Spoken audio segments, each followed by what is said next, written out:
తాటాపూర్లో సంత విజిట్ చేయడం జరిగింది. డివిఎస్ఓ గారు తర్వాత మా లోకల్ ఆఫీసర్ కూడా ఉన్నారు. ఇక్కడ ఎటువంటి వితౌట్ పర్మిషన్ లేకుండా ఎటువంటి పశువుని ఇక్కడి నుంచి వెళ్లకుండా అన్ని జాగ్రత్తలు తీసుకుంటాం. ఇక్కడ ఫస్ట్ ఆడ జీపీ వాళ్ళు పర్మిషన్ ఇస్తారు, తర్వాత ట్రాన్స్పోర్టేషన్కి ఆడ అమ్మినట్టు జీపీ వాళ్ళు పర్మిషన్, తర్వాత డివిఎస్ఓ గారు వాళ్ళ టీం ఇక్కడ వచ్చిన టీమ్ ఆఫ్ డాక్టర్స్ ఆ పశువుని ఎందుకోసం తీసుకెళ్తున్నారు సర్టిఫికేట్ ఇవ్వడం జరుగుతుంది.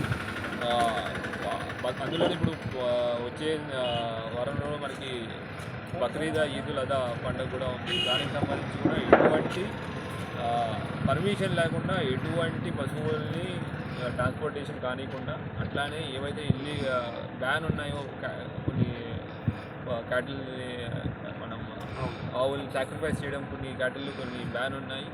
వాటిని కూడా వాటిని ఇక్కడ సేల్ కానీ అమ్మడం కానీ కొనడం కానీ జరగనీయకుండా అన్ని విధాలుగా చర్యలు తీసుకోవడం జరిగింది. Thank you.